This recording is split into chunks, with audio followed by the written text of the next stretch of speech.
Hey guys, what is going on? Welcome back to my channel here. Today we're going to be talking about pre-NERF MLB coming to global and what it means for the meta on the global side for Vanguard Zero. So as you guys know, set 4, the long awaited set, released a couple of days ago, and with it brought the big three: Dope, Shadows, and MLB.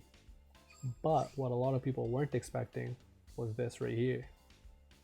MLB, well, Wingle Brave, came in unnerfed, and as a result, Tejas also came in unnerfed. So this is interesting what they said here in the announcements. It said, while some of you may be aware that we've nerfed Wingle Brave and Tejas on the Japanese server, they have not done so on this server because they are, as they say, seeing different fight results between the two versions, and at this point they're unable to nerf. They just don't see a point, they don't see a reasoning, they don't have the evidence to do that. So what does that mean? It brings up a few interesting things, is that they are differentiating the versions.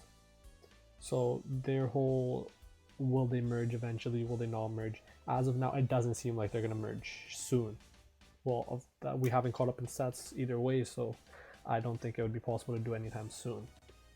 The next thing it brings up is if they don't have the evidence to nerf it now, what if the evidence is never there? What if they don't have the reasoning to nerf MLB?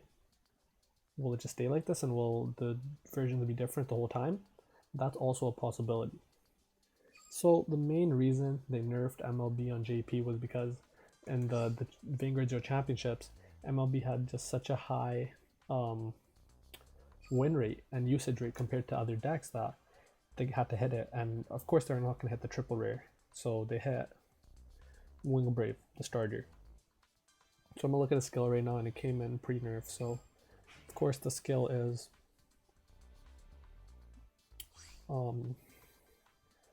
one that attack by a blaster. This unit boosts to hits, counterblast 1 point to your soul to add a blaster from your deck to your hand. So this lets you search out any of the 3 combo pieces you need. You can search your blaster blades, your darks, or your MLBs. So, excuse me. Very strong card, of course. It lets you get your pieces, very consistent. Alright, and this is allowing a lot of people to play MLB without a full deck. I'll show you guys my deck list. It's not completed, of course. Grade 1s and grade 2s are pretty much optimal. In grade 3 you can see here I have 4 Gallon Salts, but I only have 3 MLBs, and then I don't have Palamedes or Alfreds, but that's not important to this. I can play this very consistently with 3 MLBs. I don't think in all this time that I've played MLB on ranked, I have not missed riding him a single time. And I know people with 1 MLB or 2 MLB that have similar success. Sorry. With 1 MLB, I see that there are times you can miss the ride, which is okay. But with 2, I don't think you're really missing the ride. Because if you can search it out, you're like filtering with Leon, and you can search with Wingle Brave, I don't think you miss the ride. And that's very strong. It's you can play an incomplete deck and still have a lot of success on the ladder, which is, you know, it's a good thing. Some people see it as a good thing, some people see it as a bad thing. What do I think this means for the meta?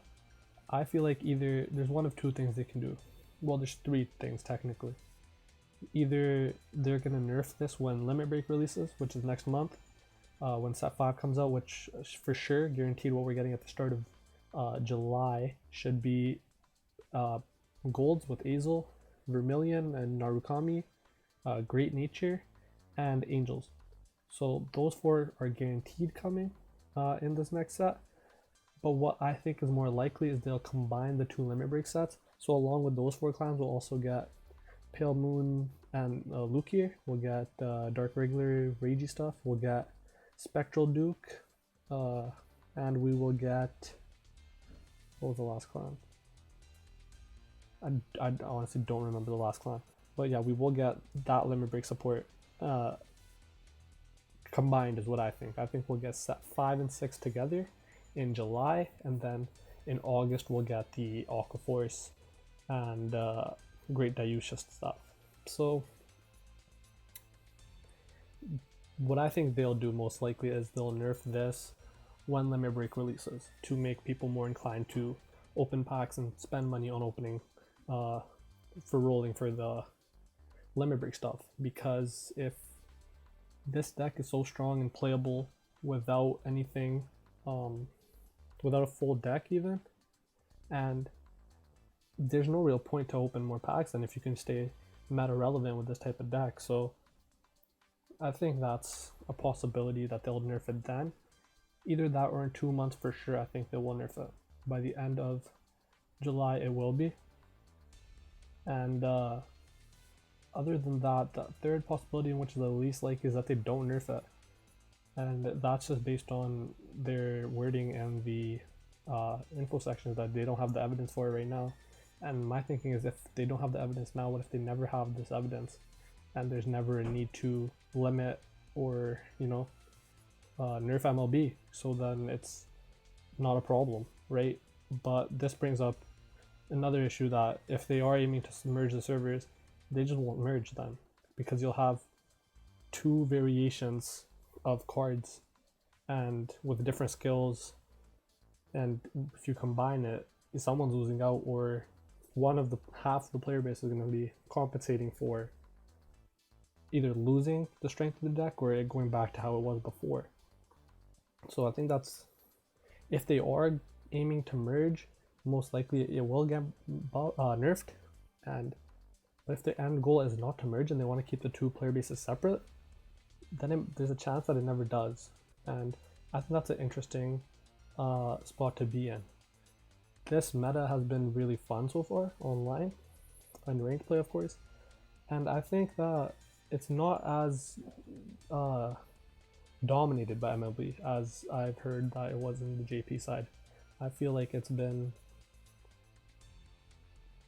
overused on JP in a way. I feel like it's been really, and when it was out in JP, people abused it, I guess you could say. And now I see a lot more variation on the ladder than what I'd heard. It's not just MLB every game.